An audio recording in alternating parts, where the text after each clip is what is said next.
A black woman is assaulted in a courthouse, but moments later, she takes the bench as the presiding judge. What happens next will shock you. This isn't just a case, it's a reckoning. Who is Judge Arlena Maddox, and how did she flip the system? Watch to find out. It started like any other morning until it didn't. Eastbridge, Virginia, was just waking up when Judge Arlena Maddox pulled her car into the narrow lot behind the federal courthouse. It was a little after 8. The sky still a soft gray. The mist not yet burned off the cobblestone streets. The courthouse loomed ahead 3 stories of weathered brick and iron lattice, draped in ivy. The American flag limp in the breathless morning air.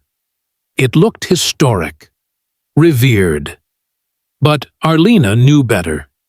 She knew that behind its colonial charm, this place reeked of papered-over silence and generational power that never once asked permission to exist. She sat for a moment with the engine off, hands resting on the steering wheel. The morning briefing was tight testimonies from civil rights experts, video evidence from protest suppression, and a defense that was already trying to stall. Today's hearing would set precedent for how Eastbridge handled claims of police brutality. She would hear the case of a teenage boy whose ribs had been broken by a deputy's baton during a peaceful vigil downtown. The courthouse knew it. The city knew it. So did the national press that had begun to trickle in over the past week. Arlena took a breath, collected herself, and stepped out of her car. She wore no robe, only a deep gray pantsuit with a silver brooch, her late mother's. Her hair was twisted in silver coils that fell neatly along her scalp, crown-like in their precision. In her left hand, she held a slim leather folio. She always carried her case notes herself, always walked in through the front entrance like a citizen. It was her quiet ritual, her way of staying grounded as she ascended the courthouse steps. The stone chilled through the soles of her shoes. The columns rose high above, weathered and indifferent. She nodded at a few early staffers passing by. One smiled faintly. Another looked away. She noticed. She always noticed. Inside the lobby, fluorescent lights flickered faintly above metal detectors and badge scanners. Security was light, just 2 guards at the main desk and 1 at the walk-through gate. But then came him, Deputy Sheriff Eldon Price. White, mid-50s, stocky, red-faced, eyes that seemed permanently squinted, like the world was always disappointing him. He stood stiffly by the checkpoint, arms folded across a chest that pushed hard against his standard-issue vest. He wasn't new. He'd worked this courthouse for over 10 years, and though Arlena had seen him before, he never once addressed her with the familiarity or respect he gave to her white colleagues. This morning would be no different. Except today, he was emboldened. As she approached, he stepped forward, lifting a hand like a crossing guard stopping traffic. "Ma'am," he barked, "I'm gonna need you to step aside for additional screening." Arlena paused, measured.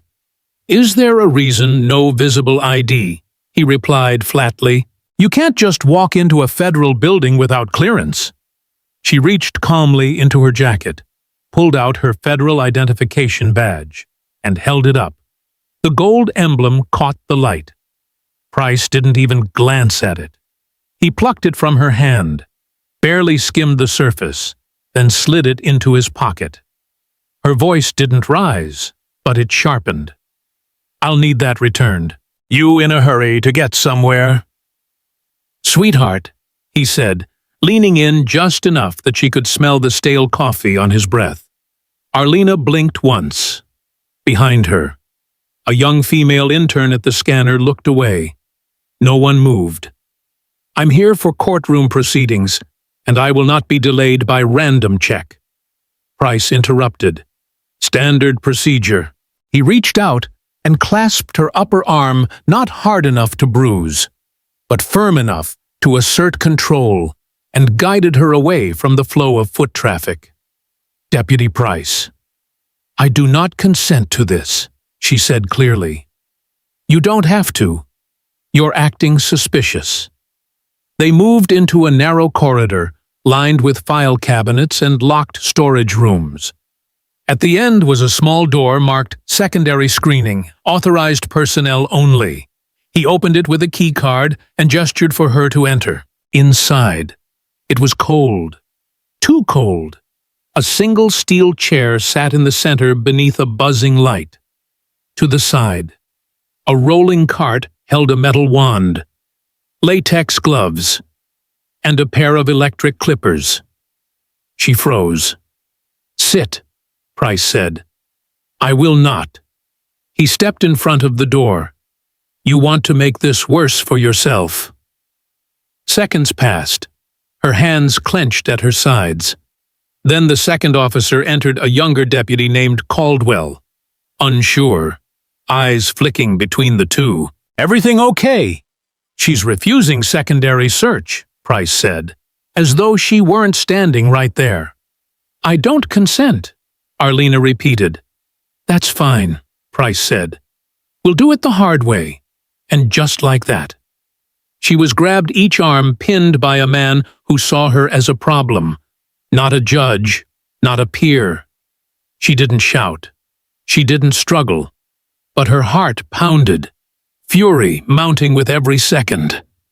Price reached for the clippers. "What are you doing?" she demanded. "Could be hiding something in that hair," he muttered. "These coils, these braids. Never know." He flicked the switch. The buzz filled the room like a swarm of bees. The cold metal touched her scalp. And then, zrp, a thick twist of her silver crown dropped to the floor. Then another, and another. Her body was frozen, not from fear, but from disbelief. In all her years of defending civil rights cases, arguing before federal appeals panels, mentoring young women of color, no one had ever stripped her like this. Not like this. She didn't cry. She didn't scream. She sat, hands still, breath controlled, as pieces of her identity fell in clumps to the tile floor. "She looks better already," Caldwell muttered nervously, trying to lighten the moment. "It made it worse." Price smirked. "Now you look presentable." She looked up at him slowly, her voice steady as steel. "You'll regret this." He laughed in her face. "No, ma'am. People like you always say that."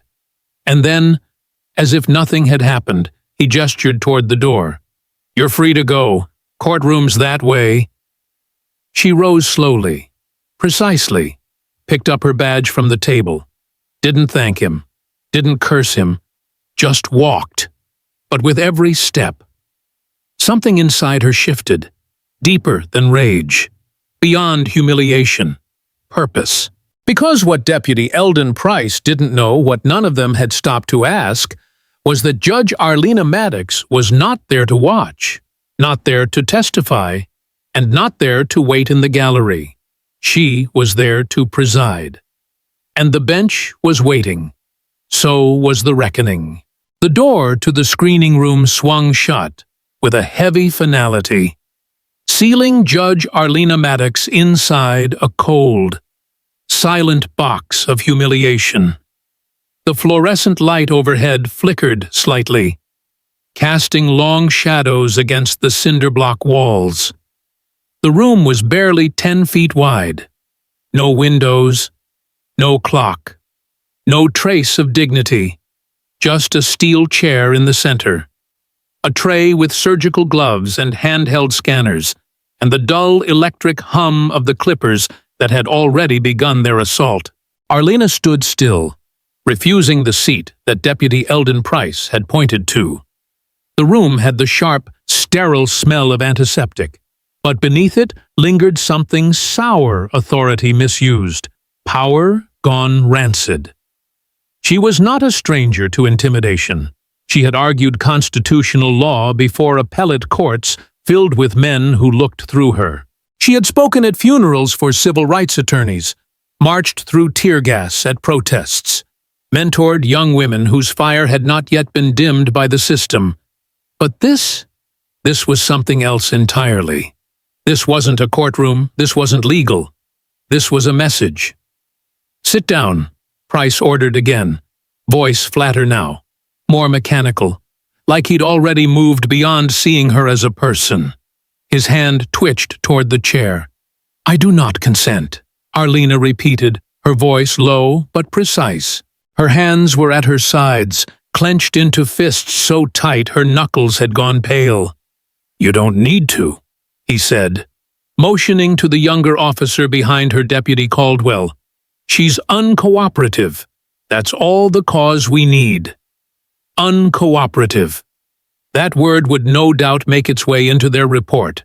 Sanitized, clinical, and utterly false. Like every lie the system told to protect itself. Before she could brace herself, Caldwell moved in. He wasn't rough. At first his hands were tentative, but firm enough to show that he had made a choice. He took her left arm while Price grabbed her right. Together, they forced her toward the chair.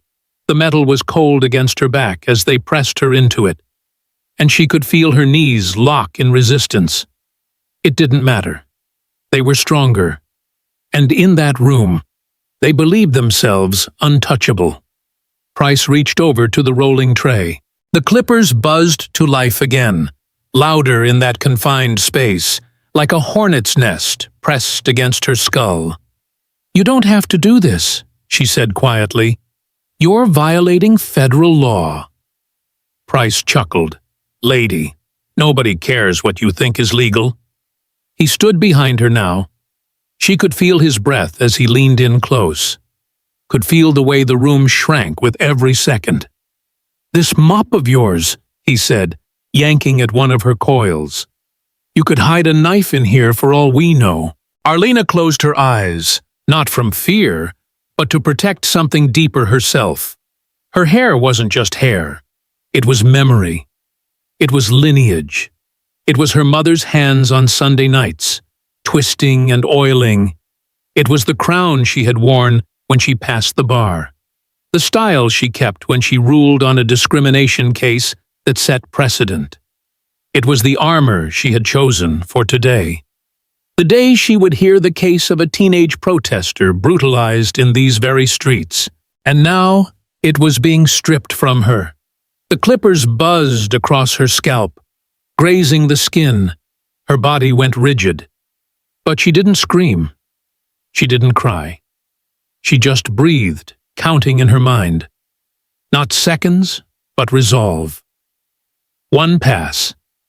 Then another. Thick silver coils dropped to the tile like broken promises. With each strand fell a different part of the lie they were trying to tell her. "You don't matter. You don't belong. You don't scare us." Price laughed softly. "She looks better already." "Should have shown a little more respect," Caldwell muttered, eyes darting around like he knew this wasn't right, but couldn't stop it. Arlena opened her eyes.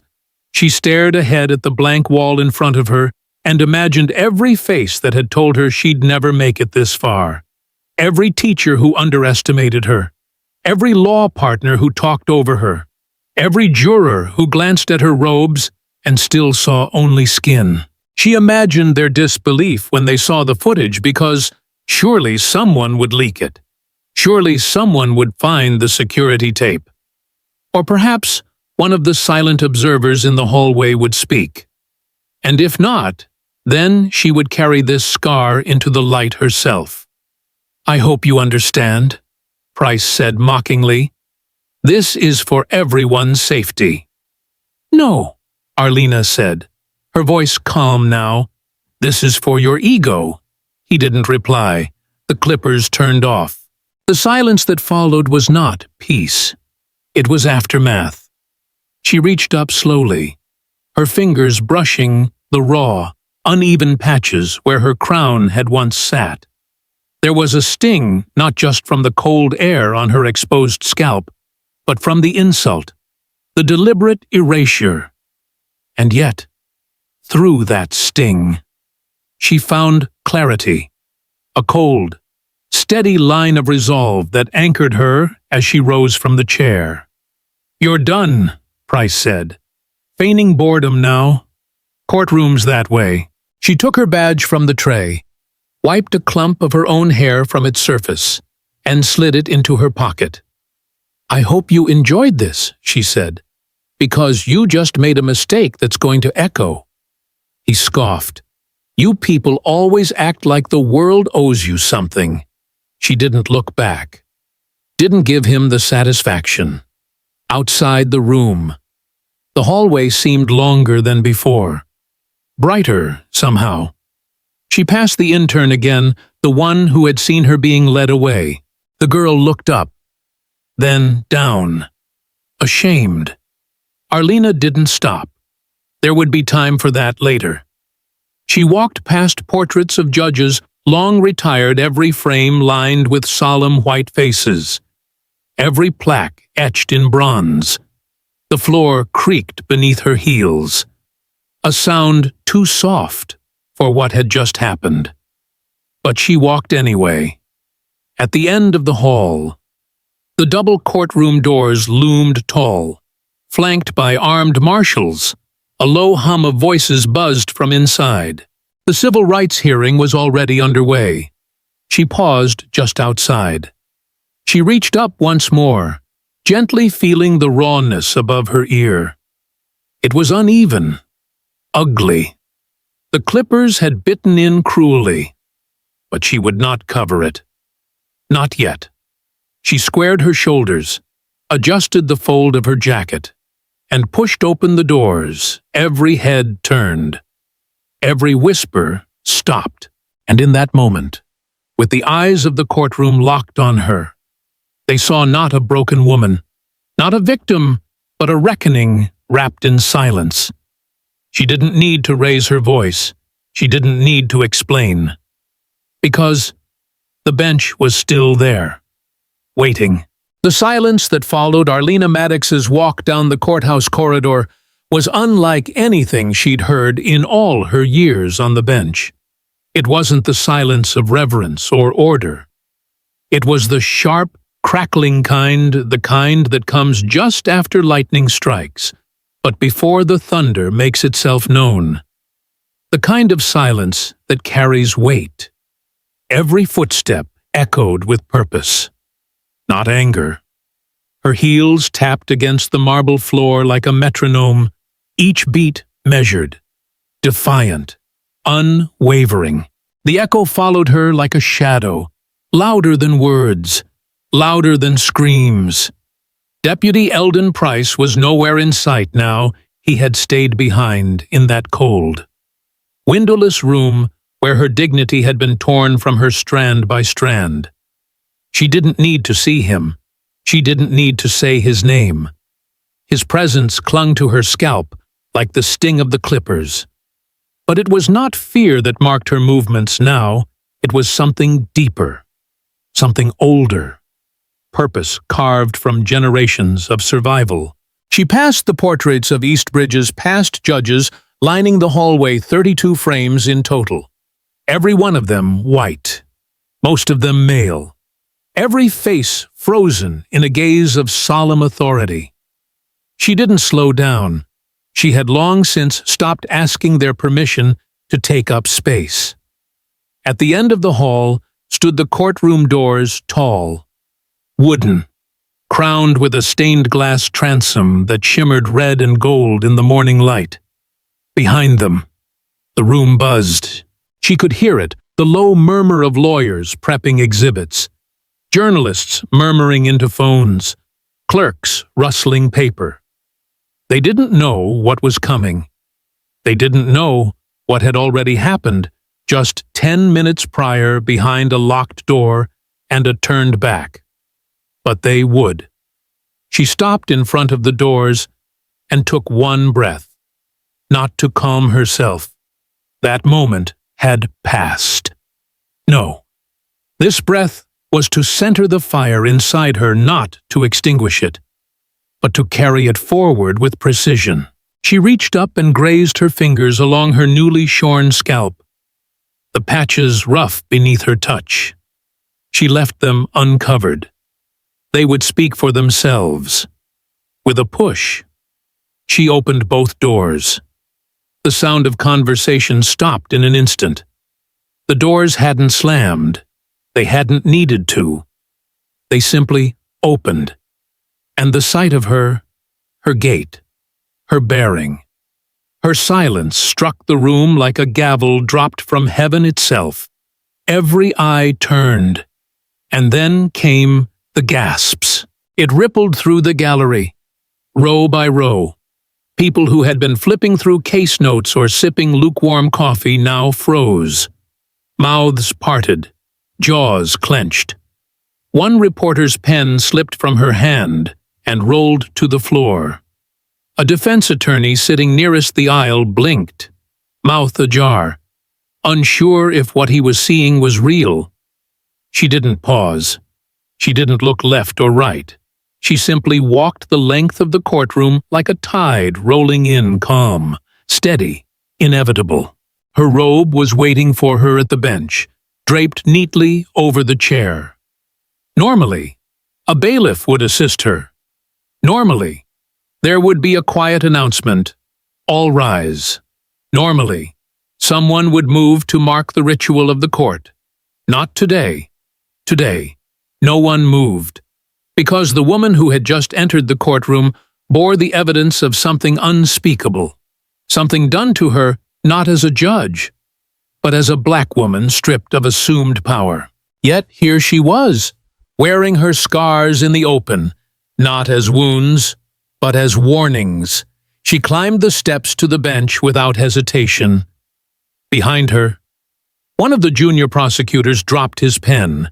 At the side of the room, standing stiffly like he wanted to vanish into the wall, was Deputy Price.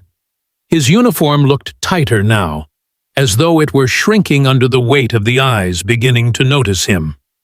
Arlena didn't look his way. She didn't have to. His fear was palpable, like a scent that lingered in the air long after the match had burned out. She reached for the robe, one sleeve at a time. No one helped. She didn't smooth it as she normally would. She didn't check for wrinkles. She didn't need ceremony. What she wore now wasn't fabric. It was armor. She turned and faced the room. Still, no one spoke. Still, no one moved. She settled into the chair behind the bench. The leather groaned under her, soft but sharp in the silence.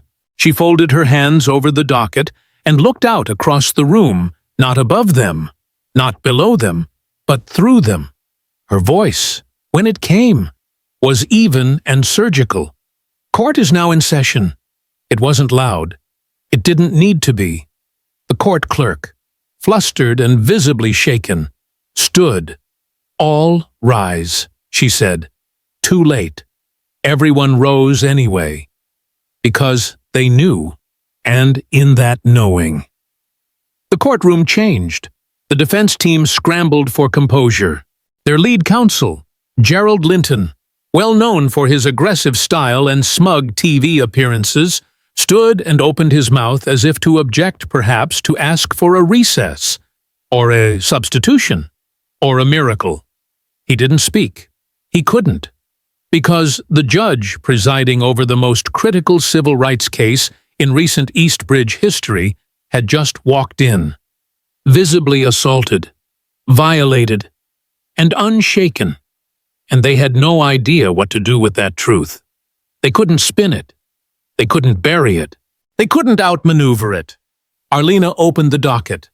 "This court will hear testimony related to case number 3042, she announced. United States versus Eastbridge Police Department. Charges excessive force, unlawful detainment, and civil rights violations under federal code." There was a tremor in the gallery now, not panic, not excitement, but a quiet, collective shift, like everyone in the room had realized at the same time that they were no longer observing a case. They were witnessing a turning point, a reckoning. She didn't raise her voice. She didn't make a speech. She didn't have to. She simply began, "Call your first witness." And with that, the machinery of justice, once rusty, slow, indifferent, lurched into motion. But this time, it wasn't just business as usual. This time, justice had a new face. It was scarred, exposed, unafraid. It was hers. The first hour of testimony unfolded under a tension so thick it might have been mistaken for reverence, if not for the truth burning beneath it. Judge Arlena Maddox presided without flinching, her voice steady, her rulings precise, her demeanor colder than usual, but unmistakably intact. The courtroom, still reeling from her stunning entrance, had adjusted only outwardly. Inside, every person in that room knew something had changed. The air felt sharper, the stakes higher. Even the marble pillars seemed to stand a little straighter, as if history itself were paying attention now. On the witness stand sat Officer Raymond Clay, a member of the Eastbridge Police Department's Tactical Response Unit. Tall, mid-30s, with a square jaw and a practiced calm. Clay had been among the officers accused of excessive force during the May 14th protest, an event that left a teenage boy, unarmed and kneeling, with 3 broken ribs and a fractured collarbone. Clay claimed it was chaotic, that commands weren't followed, and that compliance measures were necessary for safety. Arlena listened without expression. She took notes slowly. Her eyes didn't blink much.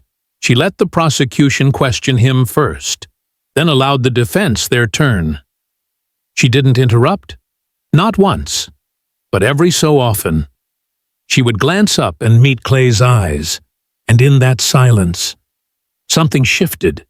He grew less sure of himself.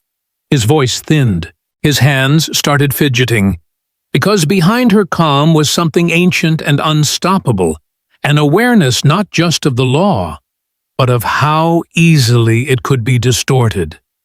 At 10:45, the first recess was called. The room exhaled as one. Lawyers stood and stretched. Reporters slipped out to file updates. Witnesses were escorted out. But Arlena did not move. She didn't retreat to her chambers. She sat at the bench for a moment longer, her eyes locked on the side door, where Deputy Eldon Price stood in the shadows like a man trying to will himself invisible. And then she stood. The rustle of her robe snapped the room's attention back to her. With every step she took from the bench, the silence thickened. She descended slowly, one hand grazing the polished rail. Her heels met the marble with careful force. "Deputy Price," she said evenly, her voice cutting through the soft murmur of side conversations like a scalpel. "Step forward." He froze. The gallery went still. Someone at the defense table muttered a quiet, "Jesus," under their breath. Price shifted in place, eyes darting toward the exit, then back to her. "Now," she added. The command landed like a hammer. He stepped forward reluctantly, each footfall uncertain, like a man walking toward his own grave. He stopped in front of the clerk's desk, several feet from Arlena. "State your full name for the record," she said. Arms crossed, voice clear but hard as iron. "Eldon Price," he replied. His voice cracked slightly. "And your position, I'm courthouse security, deputy sheriff. How long have you held that post? 13 years. She nodded once, slowly. Then she stepped closer. "In those 13 years, how many times have you conducted unauthorized searches?" He blinked. I don't. "How many women have you led into that screening room without legal cause?" "I follow protocol," he said quickly, sweat beading now. Do you consider forcibly shaving the head of a federal judge protocol? A shocked gasp moved through the gallery like wind through tall grass. I didn't know, he started, voice trembling. And that's the problem. Isn't it? She snapped, her voice not raised, but sharpened to a blade. You didn't ask. You didn't check. You saw a black woman walking through the doors of justice and assumed she couldn't possibly hold power. The room held its breath. Price looked down at the floor, his voice barely audible. I don't care what you thought. Arlena interrupted. What you did was illegal, unethical, and irreparably harmful. And you didn't just do it to me. You did it under the authority of this court. You dragged this institution into disgrace with your arrogance, your prejudice, and your violence. No one dared move. Even the court reporter's fingers hovered in stunned silence before returning to the keys. She turned to the two uniformed U.S. Marshals stationed near the courtroom doors. Effective immediately, she said. Deputy Eldon Price is to be taken into federal custody under suspicion of civil rights violations, assault of a federal official, and abuse of power. He is to be held in isolation pending formal charges. Remove his badge, his firearm, and escort him out. Gasps turned into outright murmurs. One marshal moved quickly, the other only a beat behind. Price stepped back instinctively. You can't do this, he said hoarsely, panic flashing in his eyes now. You can't. I already have, Arlena said. The marshals reached him. One gently but firmly unfastened the badge from his chest. The other took his firearm and cuffed him at the wrists. There was no struggle, no scene, just a slow collapse of authority in real time. As he was led past the rows of spectators, some in stunned silence, some nodding faintly, he avoided her eyes. He didn't speak again. The courtroom didn't clap. They didn't cheer. They watched. Because this wasn't about vengeance. It wasn't about a moment of theatrical justice. It was the first blow to the system. It was the kind of accountability that institutions had long avoided. It was the kind of justice that didn't wear a cape or wave a flag, it wore scars. It spoke softly. It moved deliberately. And it did not ask permission. Arlena returned to the bench. Her robe moved like smoke behind her. She didn't sit immediately. She stood for a moment, overlooking the room. Everyone was on their feet now, not because they'd been asked, but because they didn't know what else to do. She met their eyes, one by one. Then she sat. The chair creaked again. The gavel, when she tapped it, rang louder than it ever had before. We will resume testimony at 11:15, she said calmly. Court is in recess. And with that, the walls of Eastbridge courthouse began to tremble not from the sound, but from the truth finally making itself known. When court resumed at 11:15, the silence that filled the Eastbridge courtroom was no longer heavy with confusion or disbelief. It had shifted into something else, something deeper, a waiting, a kind of collective holding of breath, as though everyone in the room knew the ground beneath them had begun to shift, and all that remained was to see just how far the cracks would reach. The arrest of Deputy Eldon Price had not just shaken the walls, it had punctured the illusion that this courthouse was a place immune to rot. And now, the voices that had been silenced for years began to rise. Judge Arlena Maddox returned to the bench with a presence that felt larger than the room itself. Her newly shorn scalp caught the overhead light, a crown of raw truth that made no apologies. She didn't need to remind the courtroom of what had happened that morning. She didn't need to recap the trauma or rehearse the injustice. Her very presence was the proof. The courtroom. once a fortress of forced decorum, now trembled beneath the weight of a reckoning long overdue. "The court will now hear witness testimony," Arlena said, her voice calm but commanding. "Related to past conduct within this courthouse and the handling of civil complaints filed against Eastbridge law enforcement personnel." The first to be called was Claudia Lynn, a former court clerk who had worked in records and administration for nearly 9 years before quietly resigning 2 years prior. She walked slowly to the witness stand, a slim woman in her early 40s, her expression composed but resolute. She wore a navy blue blazer and no makeup. Her dark hair was tied back, exposing faint worry lines around her eyes that had clearly seen too much. She was sworn in and seated. The prosecutor approached. "Ms. Lynn, can you describe your former position here at the Eastbridge Federal Courthouse?" "I was a records specialist and administrative coordinator," she said. "I handled intake for public complaints, internal misconduct reports, and I managed court correspondence related to civil claims." "How many years did you serve in that role?" "Almost 9. "And in that time, did you receive complaints involving Deputy Eldon Price?" Claudia paused. "Yes, more than a dozen, some written, some verbal." "What happened to those complaints?" Another pause. This one longer. "They disappeared." The courtroom murmured quiet. Startled exclamations beneath breath. "Can you clarify that I was instructed by my supervisor to mark certain complaints as resolved before they were even investigated? A few were flagged for lack of corroboration, even though supporting evidence was attached. Some were never filed at all. They were intercepted before they made it into the system." "Who gave you those instructions?"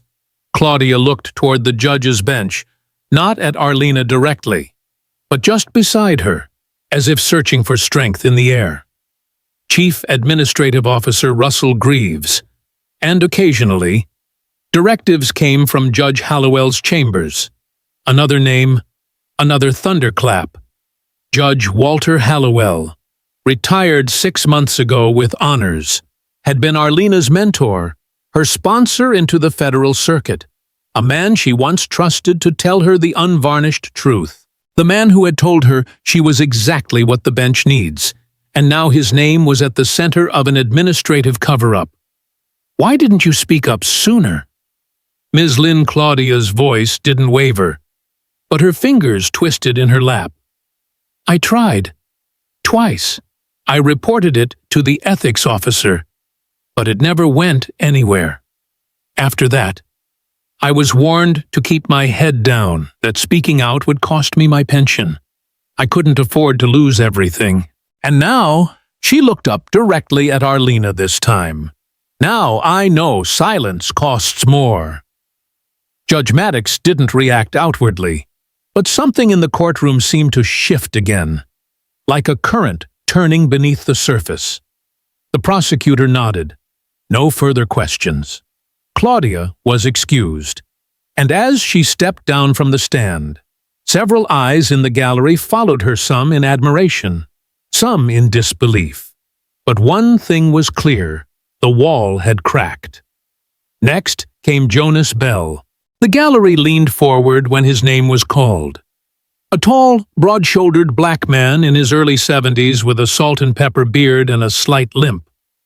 Jonas had once been a respected U.S. Marshal assigned to the Eastbridge Circuit. He had retired nearly a decade earlier without fanfare, fading quietly from public service. Until now. Jonas approached the stand slowly, every step deliberate, like he was walking into a room where ghosts waited. He was sworn in, sat, and adjusted the mic with large, scarred hands that had seen too many years of enforcing a law that didn't always protect the people it claimed to serve.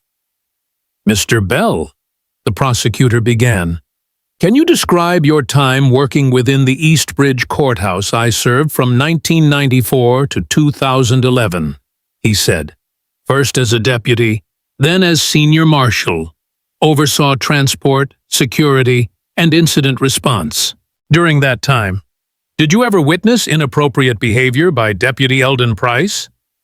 Jonas nodded once. Yes, many times. Can you elaborate? He liked to target young men, mostly black or Latino. Excessive searches, verbal harassment, sometimes even force. Said they looked jumpy or like trouble.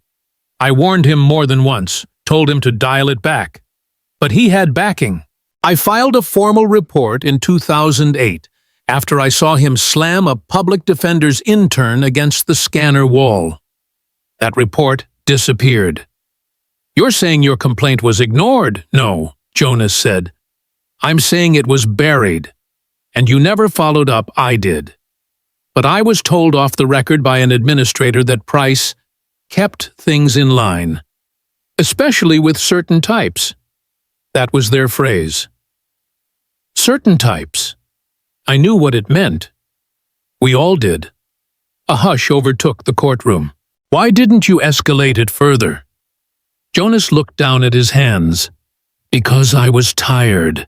Because I'd been fighting the system from the inside my whole career, and every time I spoke up, I was called angry, disloyal. I told myself I'd done enough. But now, after seeing what happened to Judge Maddox, I know I didn't do nearly enough.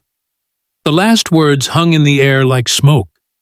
Arlena, sitting tall behind the bench, didn't blink, but her fingers, hidden beneath the bench, curled into a fist. No further questions, the prosecutor said softly. As Jonas stepped down from the stand, he paused at the gallery's edge. He turned briefly toward Arlena and offered a slow, solemn nod. She returned it, and in that exchange, wordless, direct. Unflinching, the room felt the weight of what was beginning to unfold. This wasn't just a trial. This wasn't just a scandal. It was the dam breaking. Voices long silenced were rising, and the courthouse, once a monument to procedure, was becoming a sanctuary for truth. It was just past 2 o'clock when Judge Arlena Maddox stepped back into her chambers, her body still carrying the weight of the testimonies that had just shaken the courtroom to its core. The door clicked shut behind her. But the silence didn't offer peace. It was thick with memory and revelation. Her hands trembled slightly, not from fear, but from the growing burden of truth, the kind that doesn't just crack the walls of power but seeps into your bones and demands to be reckoned with. She lowered herself into the leather chair behind her desk and exhaled, slow and deep, trying to process the voices that had filled her courtroom just minutes earlier. Claudia Lynn, Jonas Bell, their words still rang in her ears like tolling bells. Cover-ups. Suppressed complaints. The phrase certain types used like policy. She had always known, somewhere deep down, that the house she served in had termites silent, invisible, gnawing from within but hearing it aloud. From people she respected. Made it real in a way she couldn't ignore. She turned slightly in her chair and reached for the glass of water beside her, only to stop when she saw it. A manila folder, unlabeled, unmarked. It hadn't been there before. It sat on the center of her desk like a threat, or a gift, or both. Her heart skipped. She looked toward the door, but no one had knocked. No one had entered. She stared at it for a moment, her pulse steadying into something slower, heavier. Then, with deliberate calm, she pulled it toward her and opened it. Inside was a stack of documents 50, maybe 60 pages thick. Stapled packets, handwritten notes, black and white printouts, internal memos on courthouse letterhead. Each page smelled faintly of dust and something older, like the stale breath of a secret too long kept. She flipped to the first sheet. Complaint number 21227. Filed May 7, 2014. Allegation racially motivated use of force by Deputy Eldon Price, complainant Malik Jordan. Status: closed, unsubstantiated, signature: Judge Walter Hallowell. Arlena stopped breathing. Her fingers hovered over the signature like it might change if she blinked hard enough. But it didn't. She turned the page. Complaint 2344. Filed September 12, 2016. Allegation: unauthorized detainment and verbal abuse by Deputy Eldon Price, complainant Alicia Monroe. Status: resolved, no violation found, signature: Judge Walter Hallowell. Page after page, name after name. Complaints that never reached the docket. Reports that vanished without action. Victims whose names she recognized, some who had spoken to her personally, asking why nothing had come of their filing. She had told them to trust the process. She had believed in the process. She turned to a memo dated August 2017. Sundays. It was a confidential communication between Hallowell and the head of courthouse security. Subject line: Deputy Price Performance Review. Text: while his methods may be rigid, Deputy Price maintains control in volatile situations. He ensures order, especially with certain populations. My recommendation is to leave well enough alone. That phrase again. Certain populations. The bile rose in her throat before she could stop it. She stood up too fast, knocking the glass of water off the desk. It hit the floor and shattered. But she didn't flinch. Her mind was racing now, connecting dots, reassembling years of half-seen moments and subtle warnings. How many times had she brought concerns to Hallowell in confidence, only for him to gently redirect her, to urge caution, to suggest that pushing too hard would undermine trust in the system? How many times had she doubted her instincts because of his calm, fatherly voice? He had mentored her through her first federal appointment, sat beside her during her oath, called her his legacy in front of colleagues. And all along, he had been burying the very truth she swore to protect. She moved around the desk like she was pacing the edge of a cliff, the papers still clutched in her hand.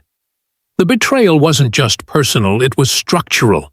It meant the rot had not only been permitted, but protected, cultivated, even praised. A knock at the door broke through her thoughts. "Come," she said, her voice low. Her clerk, Mariah, stepped in cautiously. "Your Honor, there's something you should see." Arlena turned, still holding the file. "It can wait." Mariah hesitated. "It's about Judge Hallowell." That name hit differently now. Arlena nodded once. "Go on. Local press just got hold of a resignation letter. 2 retired judges and a former district attorney submitted statements this morning, all citing health reasons. But one of them, Judge Rollins, said he's stepping down from all judicial advisory boards effective immediately. And Hallowell's name just surfaced in connection to the Ethics Committee's internal review. Anonymous sources say he signed off on at least a dozen complaint dismissals personally.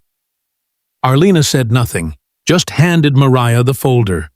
Mariah skimmed the top few pages, her lips parting in silent horror. Then she looked up. "You're going to expose him? I'm going to expose all of them," Arlena said. Mariah nodded slowly, then whispered, "Do you want me to call the U.S. Attorney's Office?" "Not yet. First, we finish the hearing, then we burn it down. By the book." When the door closed behind her clerk, Arlena turned back to the shattered glass. She didn't sweep it up. She left it there. Let it lie as a metaphor for the moment. Something pristine, broken beyond repair, but breakage didn't mean defeat. It meant clarity. It meant visibility. She sat back down at her desk, gathered the documents, and began organizing them. There would be no mistakes, no misplaced page, no second chances for those who had hidden behind the illusion of procedure and the shield of old names. In the next hour, she would return to the bench, and she wouldn't just be carrying the gavel. She'd be carrying the receipts. The system had taught her how to build a case. Now it was time to build one against the system itself. The courtroom was fuller than it had been all day, and yet you could hear a paperclip hit the floor. Word had traveled faster than the docket could keep up about the testimony, the arrest, the folder, the names. The storm Arlena Maddox had tried for years to warn the system about had finally broken through the stained glass windows of Eastbridge Federal Courthouse. Now, beneath the carved seal of justice hanging over the bench, something unprecedented was about to unfold. The crowd didn't fidget. They didn't whisper. They watched, waiting for something they hadn't dared to believe could exist here change. Judge Arlena Maddox sat still, her face unreadable, hands folded neatly over the file she had placed before her. The file was thin, just 12 pages, but it held the weight of decades. It wasn't marked confidential. It wasn't stamped with bureaucratic language. It had no illusions of secrecy. What it contained was raw, direct, and permanent. The court recognizes a procedural shift in light of recent revelations. She began, her voice even but heavy with unshaken resolve. What has been exposed over the last 24 hours is not merely a pattern of misconduct, but a system that has allowed such behavior to flourish in silence. No one moved. She tapped the file lightly once with her index finger. "This," she said, "is the Maddox Directive." Murmurs began before she even opened it. A ripple through the gallery, a subtle stiffening from the defense table, a flicker of reaction from the press row in the back, where reporters already had their hands on keyboards. She opened the file. For too long, "We've allowed internal review to mean internal erasure," she said. "The policies that were meant to ensure fairness have instead provided cover, especially for those who abuse power under the guise of security. Order, or seniority." Behind her words echoed the memory of Deputy Price's smirk, the sound of the clippers in that locked room, and the years of closed-case stamps bearing the name Hallowell. Effective immediately. The Maddox Directive mandates 4 non-negotiable reforms, she said, lifting the top page. First, independent civilian oversight boards will be installed to monitor all misconduct claims filed within this district's federal courthouses. These boards will operate outside the chain of command and will have subpoena power. Heads turned. That alone was a seismic shift. In most circuits, internal review meant exactly what it sounded like: judges investigating judges, deputies investigating deputies. But Arlena was shattering that shield. Second, she continued, comprehensive anti-bias and cultural competency training will be mandatory for all courthouse personnel, including judges, clerks, marshals, and security staff. This training is not a seminar. It is an immersive, ongoing requirement reviewed annually and tied directly to continued employment. There was a shift in the room. A few defense attorneys exchanged glances. One marshal in the back crossed his arms tightly, his face hard to read. Arlena saw it all and kept going. Third, mandatory psychological and performance evaluations will be instituted biannually. These will assess temperament, complaint history, and behavioral patterns. All findings will be filed with the Office of Civil Rights and made available upon request for transparency. She didn't flinch, didn't soften.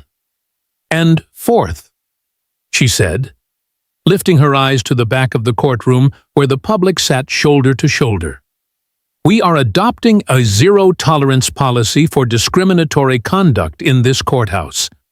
That includes physical abuse, racial profiling, intimidation, retaliatory silence, and procedural manipulation. Any employee found guilty of such actions, past or present, will be referred for immediate disciplinary action, including termination or federal charges. It was the kind of statement that didn't just land, it stayed. She closed the file slowly, her hand pressing against the cover like sealing something sacred. I will present this directive to the Regional Judicial Council, to the Circuit Committee, and to the Senate Judiciary Subcommittee on Ethics if necessary, she said, and I will do so, not because I want a headline or a legacy or applause, but because I want to ensure that no one will ever walk into a federal courthouse and be stripped of their humanity the way I was. There was no dramatic swell of music, no gavel bang, just a silence so full it seemed to hum. In the second row, a woman in her 60s, brown-skinned with a salt and pepper bun, lowered her head and closed her eyes. Next to her, a young black law student leaned forward, tears in her eyes, scribbling every word. One of the prosecutors looked down at his hands, as if seeing them for the first time. At the rear, a marshal who had once brushed off a complaint about Deputy Price adjusted his stance just slightly before standing a little taller. Arlena wasn't done. I want to be very clear, she added. This isn't a reaction. It's a reckoning. The Hallowell Doctrine. She said the name without bitterness. Only truth was built on the idea that protecting the appearance of order was more important than confronting injustice. That ends today. The defense team stirred. One lawyer, in an ill-advised whisper, leaned toward her colleague and muttered, "She can't enforce that." Arlena didn't miss a beat. She turned her gaze directly toward them. "If anyone would like to challenge the legitimacy of this directive," she said, "I welcome that discussion on the record, under oath, with full public scrutiny." They said nothing. She stood, and just like that, everyone else did too. This time, it wasn't because the clerk said, "All rise." It was because they had to, because something sacred had just been spoken out loud, something that couldn't be ignored. They rose because dignity had taken the bench and written its own statute. As Arlena stepped down from the bench, she carried the file in one hand and her silence in the other. She didn't need applause. She didn't want praise. She wanted change.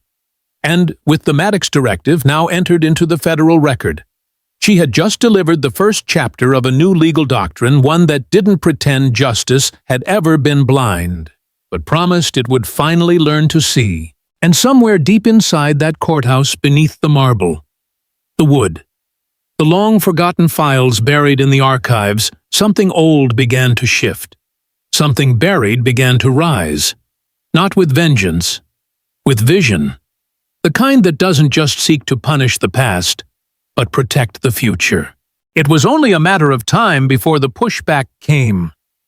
The courtroom hadn't even emptied after Judge Arlena Maddox announced the Maddox Directive before the murmurs began to build low. Agitated conversations among the defense attorneys, exchanged glances that carried the weight of strategy and panic. She saw it unfold from the bench, the way a seasoned conductor reads the tension in a symphony seconds before the discord. They weren't just surprised by the reforms she had declared, they were cornered by them. And when power gets cornered, it doesn't retreat, it strikes. They waited until the next session resumed. Minutes after lunch, the courtroom filled again, press row doubled, and the gallery now packed with more faces, community members, civil rights advocates, even students from a nearby law school who had read about the hearing online and skipped class to witness history. Arlena re-entered the room to the kind of silence that was almost reverent. Yet she walked with the same calm, quiet dignity that had carried her through every blow, every humiliation, every testimony. As soon as she took her seat and tapped the gavel, a man in a crisp pinstripe suit rose from the defense table. Russell Klein, the lead attorney for Eastbridge's police union, known for his calculated charm and aggressive style, cleared his throat dramatically and stepped forward. "Your Honor," he began, voice smooth but rehearsed, "before we proceed, we'd like to raise a motion for recusal." There it was. A soft gasp rolled through the gallery. Arlena didn't flinch. On what grounds, she asked, her voice cool as stone. Klein offered a tight smile, the kind lawyers give before a gut punch. "Your Honor, while we acknowledge the extraordinary events of this morning and the unfortunate personal ordeal you endured, we must respectfully question whether continued presiding over this case creates a perception of bias." The phrase landed like a slap. Perception of bias. After everything. Arlena leaned back slightly. "Continue," she said, a dare tucked inside her restraint. Klein nodded, sensing his opening. The courtroom must remain an impartial space. "In light of the public nature of the allegations against Deputy Price and the powerful policy shift announced under your name, we're concerned that the line between victim and adjudicator has blurred. Out of respect for the process, we request that Your Honor recuse yourself from further proceedings." Murmurs buzzed again, some in disbelief, others in knowing rage. Arlena didn't speak for a moment. She let the words hang there like smoke. Let the weight of them sink into the bones of every person present. Then she stood. She didn't raise her voice. She didn't shout. But the room went silent the moment her chair slid back. The hush immediate and complete. "No," she said simply. Klein blinked. "Your Honor, no," she repeated. Sharper now. "You are suggesting that because I was assaulted in the very courthouse where I serve, because I was humiliated and stripped of my identity by one of your clients, I am no longer capable of objectivity. It's not personal." "Judge Maddox," Klein said, suddenly more defensive, "it's procedural." She stepped down from the bench, slowly, deliberately. "Let's talk about procedural." The room stilled. Her words now carried the weight of every suppressed complaint, every voice that had been silenced, every page in that manila folder, now etched into the court record. For years, I've sat on this bench and watched attorneys twist procedure into a shield for abuse, she said, moving toward the well of the courtroom. You've defended officers who broke jaws, shattered ribs, pepper-sprayed children, and you did it while claiming the system was working. She turned slightly to the gallery. You want to talk about perception of bias? Let's talk about how many black defendants walked into this room and saw nothing but white robes, white juries, white officers, and were told justice was blind. Klein opened his mouth again, but she didn't let him speak. I was assaulted not for what I said, not for what I ruled, but for who I am. Because I dared to walk into my workplace as a black woman and expect to be treated like I belonged. And now, after surviving that assault, you have the audacity to suggest that I recuse myself because I'm too emotional to be fair. Her voice didn't crack. It sharpened. That argument isn't legal. It's insulting. The crowd was still as stone. Even the court reporters had stopped typing. She looked directly at Klein now. Where was your concern for objectivity when Price ignored my badge? When he led me into a room and cut my hair like I was property? When your entire defense strategy was built on the assumption that the people bringing these complaints wouldn't be believed? He swallowed hard. She took another step toward the center of the room. "Let me tell you what bias looks like," she said, her voice quieter now, but every word clearer than before. Bias is 12 complaints being buried. Bias is a judge signing off on silencing victims to protect his friend. Bias is the assumption that I can only serve justice as long as I don't bleed. The last word hit like thunder. Arlena walked slowly back toward the bench. She didn't look left or right. When she reached the steps, she paused. "I'm not stepping down. Not from this bench. Not from this case. Not from this moment," she said. And if you believe your argument is strong enough to challenge that, you are welcome to file a formal appeal, but you will do it on paper, in daylight, with your name on it. She climbed the steps again, each footfall deliberate, steady, sacred. She sat. The robe flowed around her like a tide returning to shore. "The motion for recusal is denied," she declared. "This court will proceed." And just like that, the spell broke. But something had changed forever.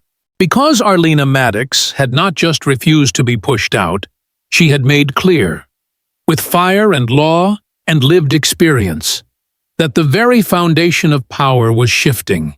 She had reclaimed her voice not just for herself, but for every woman who'd been told to step aside, for every person who had been told to stay quiet to preserve decorum. And the courtroom knew it. Justice didn't wear blinders anymore. Justice had a voice. And her name was Arlena Maddox. The final gavel fell just after 4:30 in the afternoon. The sound echoed through the Eastbridge courtroom like the closing of a chapter no one could have predicted. Not even Judge Arlena Maddox herself. She'd known justice could be slow, that it could bend or stall or even break under pressure, but she had also come to understand that when wielded with integrity, it could crack the sky wide open. And on that day, it did. Deputy Eldon Price was found guilty on all counts: assault of a federal official, violation of civil rights under color of law, and obstruction of justice. The evidence was overwhelming. The testimony had been damning. But what sealed the verdict wasn't just the paper trail or the broken policy, it was the look on the jury forewoman's face when she delivered the decision. It was the sound of Price's breath hitching when Arlena looked him in the eye and pronounced his sentence 10 years in federal prison. No chance of parole. But it didn't end there. Within 72 hours of the verdict, federal investigators opened probes into 6 other courthouses across the circuit. A half-dozen judges quietly retired. 3 were placed under review. The Civil Rights Division at the Department of Justice confirmed the launch of a multi-state audit into courthouse security practices, with the Maddox Directive serving as a proposed national model. Within 2 weeks, law schools were teaching her courtroom as a case study. Professors used phrases like institutional accountability and structural courage. News outlets dubbed it the Eastbridge Reckoning. Activists from Oakland to Boston carried signs that read, "Justice has hair, and it grows back stronger." But Arlena didn't linger in the spotlight. She didn't sit for interviews, didn't accept invitations to roundtables or late-night commentary panels. She returned to her bench the very next week, presiding over a routine zoning dispute between 2 local business owners. The courtroom was still full. Cameras discreetly installed now. But the story was no longer about spectacle. It was about presence. She kept doing the work, day in, day out, until one morning, months later. An envelope arrived on her desk, thick, hand-delivered, marked with the seal of the United States Department of Justice. Inside was a formal letter announcing that she had been chosen to receive the Presidential Medal of Justice, the highest civilian honor for service in the judiciary. The ceremony would take place in Washington, D.C., and broadcast nationwide, attended by lawmakers, Supreme Court justices, and leaders from every major civil rights organization. She read the letter twice, then folded it neatly and set it aside. She didn't smile. She didn't cry. Later, she told her clerk, "If they want to honor me, they can start by enforcing the policies I wrote." But she agreed to attend. On the day of the ceremony, she stood beneath a white canopy on the south lawn, the Capitol rising behind her, a brass quartet playing softly in the background. Her sister held her hand as the president stepped to the podium, reading words that lauded her strength, her reform, her ability to stare down a system and demand it reckon with its sins. And when her name was called, Judge Arlena Maddox, she walked to the stage with the same grace she had shown on that courtroom floor in Eastbridge, head bare, back straight, purpose intact. But that was not the moment that defined her legacy. That came later, a few days after the ceremony. She returned to Eastbridge, the cameras mostly gone now, the town quieter, healing. One crisp morning, as she was leaving a community breakfast at a local church, she noticed a small girl standing near the steps. She couldn't have been more than 9, maybe 10 years old, brown-skinned, freckled, with a serious gaze and a folded sheet of notebook paper clutched in her hand. Her name was Aliyah. "Are you Judge Maddox?" the girl asked, her voice barely above a whisper. Arlena smiled gently. "Yes, I am." Aliyah nodded once, then reached up and pulled the knit cap off her head. She was bald. Not sick, not injured, just bald.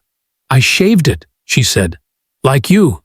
After I saw what happened, I wanted to look like strength." Arlena's breath caught. Aliyah held out the paper. "It's a poem. I wrote it for school, but I didn't read it out loud. I wanted to give it to you." Arlena took the paper carefully. She didn't read it there. Didn't need to. She looked down at this girl, this beautiful, brave girl who had seen her not as a victim, but as a mirror, and she felt something shift inside her. Not pride, not relief. Something quieter, something deeper. Hope. She knelt down and looked Aliyah in the eye. "Thank you," she said, her voice thick. "You don't know how much this means." Aliyah grinned. "You look awesome with no hair." By the way, Arlena laughed for the first time in weeks. The moment passed quietly. No cameras, no applause.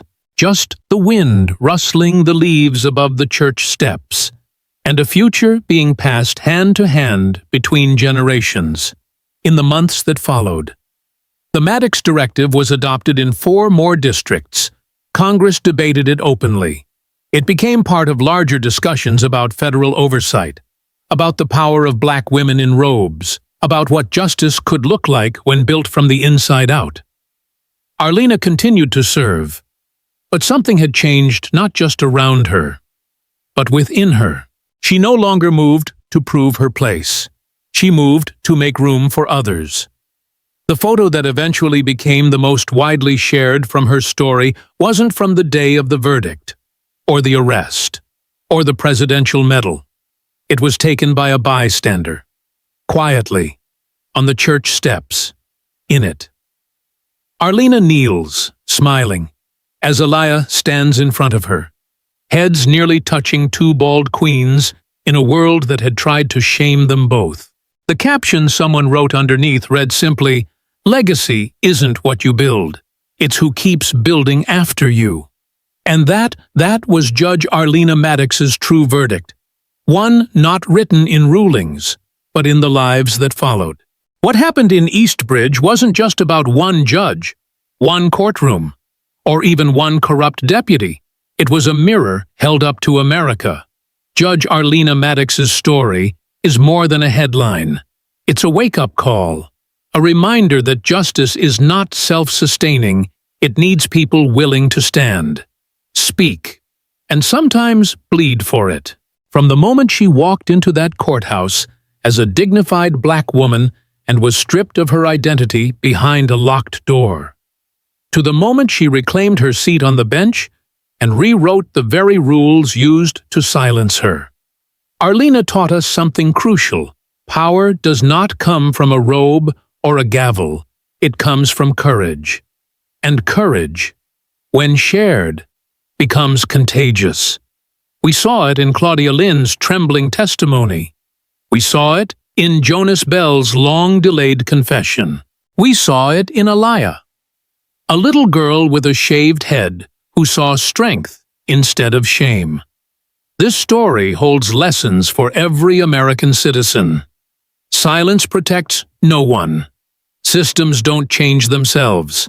And the law only works when the people inside it refuse to be complicit. So here's what we ask of you. Don't let this story stop here. Like this video, if Arlena's stand stirred something in you, share it with someone who needs to remember that justice can still rise from the ashes. And subscribe to this channel, because we are committed to telling the stories that matter, the ones that don't always make the front page, but reshape the future. Every click, every comment, every share is another voice in the crowd saying, "We're watching. We care. We won't be silent." In a country of more than 330 million people, change doesn't start at the top. It starts in moments like this with truth, with courage, and with you. So take the lesson Judge Maddox gave us. Stand anyway. Speak anyway. Lead anyway. Even when it hurts. Especially when it's hard.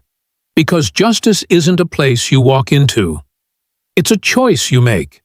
Every day, right now. Let's make it together.